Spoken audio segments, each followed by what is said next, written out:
Hi folks, my name is Isaac. Today I want to introduce a principle to the guitar playing community, specifically classical guitarists, that I call long tones.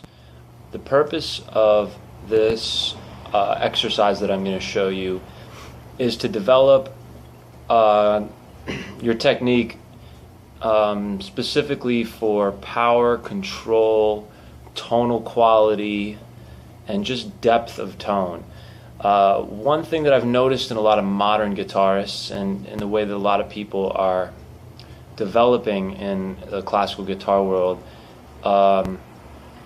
is that people are developing a tremendous amount of velocity in their stroke, which is allowing them to play really complicated passages and difficult right-hand techniques, and it's allowing people to play, for example, really fast tremolos, and even to play very loud, because velocity gives you the ability to play with, it increases power. So the faster you can execute a stroke, the more power you're going to get in that stroke. However, there's an element of power and depth of tone that is missing in a lot of playing nowadays, and I attribute that to a lack of depth of stroke, and also the fact that I've noticed a lot of people, it's become very popular that people are hinging from this part of the finger, so this knuckle. Now, I don't want to offend anyone that plays that way or to say that that's wrong, but I've noticed that in my own personal experience and with my students and my own personal taste, I tend to like players, I tend to enjoy the tonal qualities that players who hinge from this knuckle are able to accomplish. And I think that is because a lot of the power is coming from here, and it's allowing a richer, deeper tone.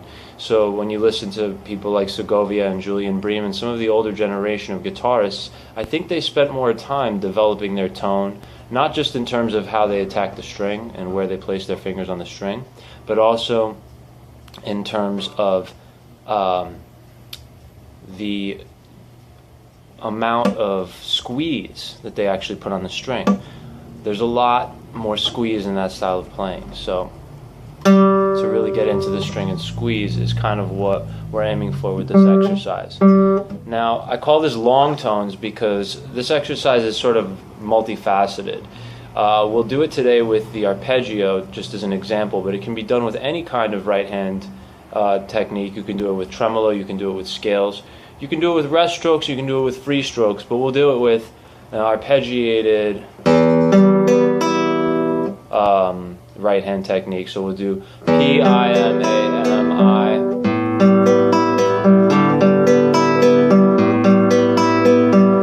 And that would be one cycle.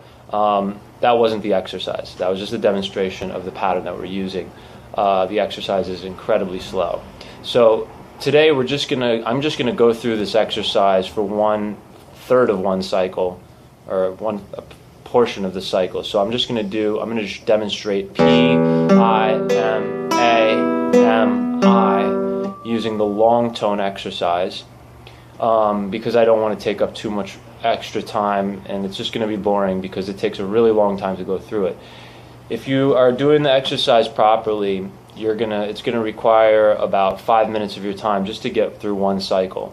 So to get through P, I, M, A, M, I on all 3 bass strings and back should take you about 5 minutes if you're doing it consciously.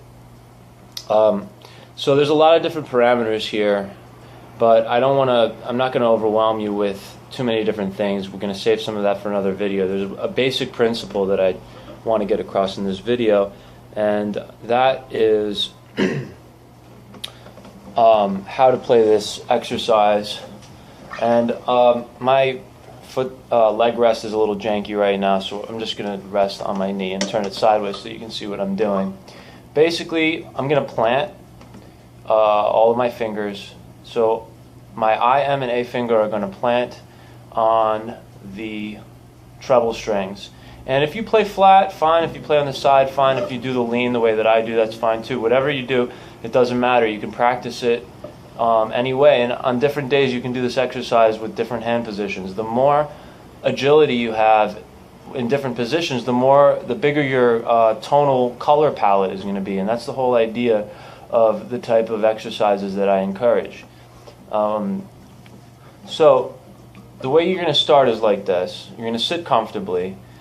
Part of this exercise is like a calibration, because on any given day, your nails will be slightly different than on the day before. The tension on your guitar will be a little different because of the weather. Things won't sound the same. You'll be in a weird mood. Whatever the case is, you want to have a good kind of Zen exercise to calibrate everything, and that's what this will do. This will tell you where you're, slightly leaning too far forward or too far back, and you're going to be doing this exercise so slowly that the micro adjustments will kind of take place on their own, almost without you consciously changing anything. So the only requirements for this exercise is to go very slowly and to be conscious of everything that's going on in your body and to listen to the tones that you're playing. So those are the main guidelines. So you have everything planted, you're relaxed, you're going to execute the first note. But you're not going to pluck it, and you're not going to have any conscious, you're not going to know precisely at the moment that the string is going to release. All you're going to do is to begin to squeeze the bass note and apply pressure and just watch what happens. You're not actually playing the note. The note is going to play itself. You just squeeze and relax. Pay attention to your breath. And then the note will release on its own, and you will slide your thumbnail onto the A string in preparation for the next note. During that time, once you release the string, you're just going to listen to the tone. Just sit there, relax, and listen. And listen until the note is fully decayed. Once the note is fully decayed, then you will begin to squeeze the I finger in preparation for the release of the G string. Same principle. Squeeze, squeeze. You don't know when it's going to release. And just pay attention to your breath and the tension and any tension that you might have in your body. Part of this exercise is to help you to relax so that you can play more effortlessly. And the longer you do this, the more practice you get at this, the more your hand is going to become like a well-oiled machine. Look at that, I didn't even know when that was going to happen. And now just let your finger come back to a relaxed, neutral position and listen. The G string decays faster than any other string. And then, same thing. This finger is relaxed, and now we begin to squeeze the B string. And notice, you might find that your other fingers are tensing up a little bit, or your hand's tensing up. Try to isolate as much as possible the single digit that's responsible for producing the next tone. If you do this is like holding a microscope up to your playing. It's like taking everything and blowing it up really big. So it amplifies all of your little intricate, funky little bad habits that you might have. And again, I'm talking a lot, but really what you're doing in this point is really listening to the tone and getting inside of the tone. The B's already decayed, and now we begin to squeeze the A finger on the E string.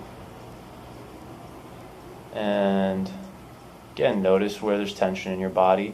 Don't fight against the tension.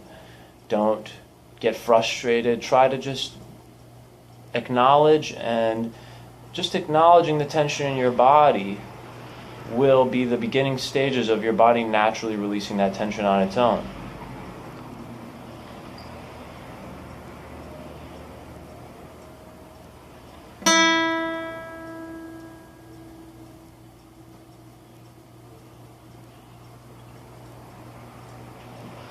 Now we're going to go back and plant the M finger on the B string, squeeze,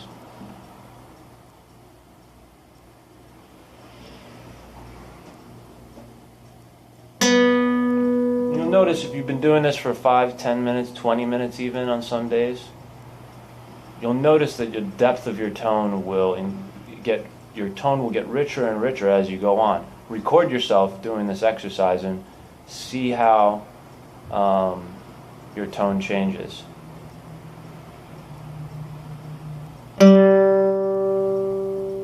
All right, still ringing. If you do this exercise the right way, you're going to get a fuller tone, a richer tone. You're going to get more sustain. This is long tones for the guitar. This is an analogous exercise to what horn players do to develop their breath control, power, depth of tone, and sustain. Since you can't actually breathe more note into a note once you've executed it, this is the next best thing because it trains your ear to hear the vastness of each note, and it will make your playing richer and fuller on so many levels. This kind of exercise doesn't require a tremendous amount of time, but just a tremendous amount of focus. It's like a meditation. So if you do this exercise 5 minutes a day for the first week and then increase to 10 minutes, 20 minutes, quality is more important than quantity, and consistency is the most important. So these exercises, you'll benefit the most from doing them on a daily basis. Now, if you have any questions about this technique and how to apply it, let me know. Shoot me a message. I've made this video in response to something on the message boards at Del Camp, where, I'm not sure if I pronounced the name right, Del Camp, where somebody was complaining about tension in their jaw and in their tongue. There's so many, I see some of the most amazing, technically proficient guitar players with tension in their bodies, and I've been working with musicians to help them resolve injuries, everything from severe injuries to mild tension, through different kinds of exercises and strategies. And I think there's nothing in my arsenal that's more simple and more powerful than this exercise for relieving tension in the body and really focusing technique on the areas where the execution of a particular note or technical or phrase, or just execution of what you're playing in general. There's nothing really more powerful than this exercise as a self-help tool, because it will allow you to fully analyze everything that's going on, and it'll kind of allow your body to resolve all of the little inefficiencies and weaknesses that you might have. And that includes, tension and pain in the body, because these are all part of your expressivity in your playing. So that's it for long tones. I'll do some follow-up videos on this if people have questions or need some clarification, but that should cover it for now. Thank you.